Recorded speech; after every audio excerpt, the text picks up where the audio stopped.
दिल्ली के उप मुख्यमंत्री मनीष सिसोदिया क्या जाएंगे असम? जी हां,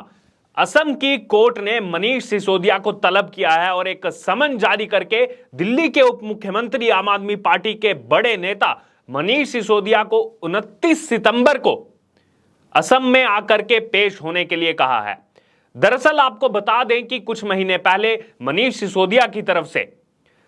जो असम के मुख्यमंत्री हैं हेमंत बिस्व शर्मा और उनके परिवार पर संगीन आरोप लगाए गए थे एक प्रेस कॉन्फ्रेंस करके, जिसके जवाब में हेमंत बिस्व शर्मा की तरफ से कहा गया था कि ये सभी आरोप झूठे हैं और उसके बाद ये कहा गया था कि वो कानूनी कार्रवाई करेंगे और उसी कानूनी कार्रवाई के तहत मानहानि का जो मुकदमा दायर किया गया था 100 करोड़ रुपए का, उसके तहत अब मनीष सिसोदिया को पेश होना होगा असम में जाकर कोर्ट के सामने इस 100 करोड़ रुपए के मानहानि केस में। यहां पर देखा जाए अगर आम आदमी पार्टी के लिए लगातार मुश्किलें बढ़ती जा रही हैं, जहां एक तरफ मनीष सिसोदिया के खिलाफ इस समय शिकंजा कसा हुआ है सीबीआई का, जिसमें अब ईडी की भी एंट्री हो चुकी है इस शराब घोटाले को लेकर, दिल्ली की न्यू लिकर पॉलिसी को लेकर, जिसको लेकर तमाम ये बातें उठ रही हैं कि अगर ये पॉलिसी इतनी सही थी तो इसको वापस क्यों लिया गया दिल्ली सरकार की तरफ से।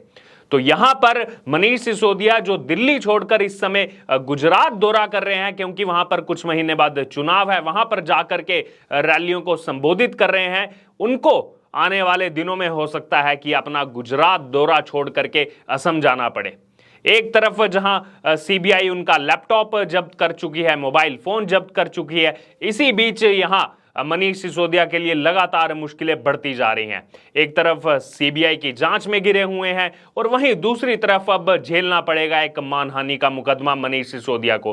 और ये पहली बार नहीं है जब आम आदमी पार्टी के नेताओं को इस मानहानि के मुकदमे के लिए जो है कोर्ट में जाना पड़ेगा। हमने देखा इससे पहले भी आम आदमी पार्टी के मुखिया अरविंद केजरीवाल किस तरह से वो बातें करते थे, बड़ी बड़ी बातें करते थे जब नई नई आम आदमी पार्टी बनी थी। केंद्रीय मंत्री नितिन गडकरी के खिलाफ बड़ी बड़ी बातें की गई थी, जिसके बाद नितिन गडकरी ने मानहानि का मुकदमा दायर करवाया था और उसके बाद माफी मांगी गई थी अरविंद केजरीवाल की तरफ से। और सिलसिलेवार तरीके से सिर्फ नितिन गडकरी नहीं, तमाम ऐसे बड़े नेताओं से अरविंद केजरीवाल ने माफी मांगी थी, चाहे फिर वो विक्रम सिंह मजीठिया हो। और अब इसी कड़ी में नाम जुड़ चुका है मनीष सिसोदिया का। क्या वो माफी मांगेंगे असम के मुख्यमंत्री हेमंत बिस्व शर्मा से, जिस तरह से आरोप लगाए गए थे? दरअसल उस प्रेस कॉन्फ्रेंस में मनीष सिसोदिया की तरफ से कहा गया था कि साल 2020 में भारत जब कोरोना महामारी से जूझ रहा था, उस वक्त असम सरकार में स्वास्थ्य मंत्री का पद संभाल रहे हेमंत बिस्व शर्मा ने अपनी पत्नी और बेटे से जुड़े एक कंपनी को बाजार दर से ऊपर पीपीई किट की आपूर्ति करने का ठेका दिया था, ऊपर रेट में पीपीई किट की आपूर्ति करने का ठेका दिया था। दरअसल इस समय जो असम में सरकार चल रही है, इससे पहले जो सरकार थी उस समय अगर बात की जाए तो हेमंत बिस्व शर्मा स्वास्थ्य मंत्री थे असम के, और ये आरोप लगाए गए थे मनीष सिसोदिया की तरफ से कि स्वास्थ्य मंत्री रहते हुए हेमंत बिस्व शर्मा की तरफ से गड़बड़ी की गई, अपने परिवार वालों को फायदा पहुंचाया गया। 2020 में जब कोरोना आया था उसके बाद पीपीई किट को लेकर ये सब बातें की गई कि बाकी कंपनियों से 660 रुपये में खरीदी गई और जो इनकी परिवार से जुड़ी कंपनी है उससे 900 रुपये में खरीदी गई, जिसके बाद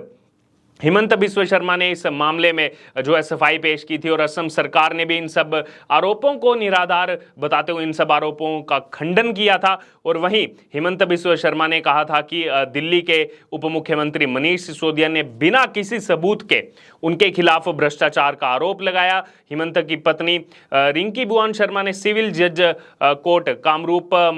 मेट्रो गुवाहाटी में 100 करोड़ रुपए का जो है नागरिक मानहानि का मुकदमा दायर किया था। और हेमंत बिस्व शर्मा ने इस मामले में कहा था कि एक ऐसे समय में जब देश 100 से ज्यादा वर्षों में सबसे खराब महामारी का सामना कर रहा था, उस समय असम के पास शायद ही कोई पीपीई किट थी। जब नया नया कोरोना का दौर आया था उस समय की ये बात है, जब पता भी नहीं था कि कोविड के क्या लक्षण है, क्या क्या कोविड की वजह से हो सकता है। पूरी दुनिया असमंजस की स्थिति से गुजर रही थी और पीपीई किट एक नई चीज उस समय जो है उजागर हुई थी और उसको लेकर कहा गया था हेमंत बिस्व शर्मा की तरफ से कि असम के पास शायद ही उस समय कोई पीपीई किट थी। और मेरी पत्नी ने जो है आगे आने का साहस दिखाया और लगभग 1500 पीपीई किट मुफ्त में दान कर दी, जान बचाने के लिए सरकार को कीमत चुकानी पड़ी और मेरी पत्नी ने एक भी पैसा नहीं लिया। तो यहां पर जो आरोप लगाए गए मनीष सिसोदिया की तरफ से, उन सब आरोपों का खंडन हिमंत बिस्वा शर्मा की तरफ से किया गया, जो इस समय असम के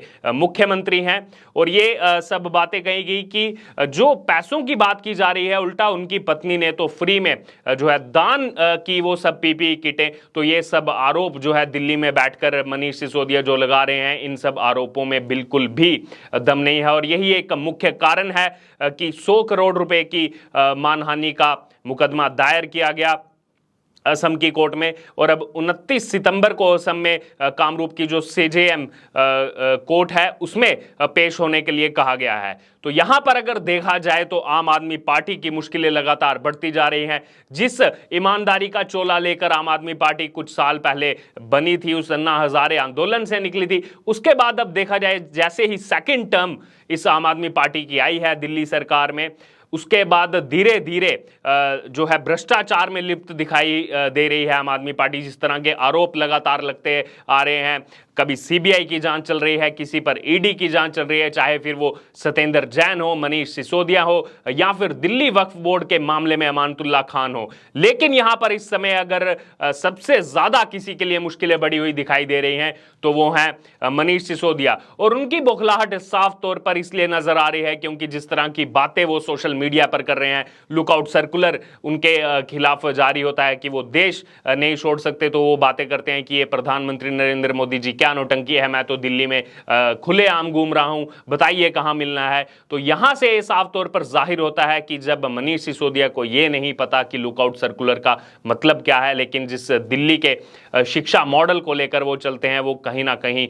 खोखला साबित होता है। जिस एडवर्टाइजमेंट की बात की जाती है कि दिल्ली के सरकारी स्कूल को लेकर इतना महिमा मंडन किया जाता है, दरअसल वो फोटोज निकलती हैं दिल्ली के प्राइवेट स्कूल की। तो तमाम इन आरोपों में घिरी हुई आम आदमी पार्टी के लिए मुश्किलें लगातार बढ़ती जा रही हैं। तो क्या यहां पर आने वाले दिनों में अपने गुजरात का चुनावी दौरा छोड़कर असम जाएंगे मनीष सिसोदिया, या फिर कोई बहाना बना करके यहीं पर रुक जाएंगे? इस पर आपका क्या कहना है? जिस तरह से लगातार अब मनीष सिसोदिया पर गाज गिरती जा रही है, उनके राजनीतिक करियर ने इस तरह से मोड़ लिया है पिछले कुछ महीनों से। पहले शराब घोटाले में नाम आता है, फिर अब मानहानि का मुकदमा, उसमें कोर्ट की तरफ से समन जारी किया जाता है। और यहां पर सभी विवादों में घिरे हुए दिखाई दे रहे हैं दिल्ली के उप मुख्यमंत्री और आम आदमी पार्टी के मुखिया अरविंद केजरीवाल के बेहद करीबी माने जाने वाले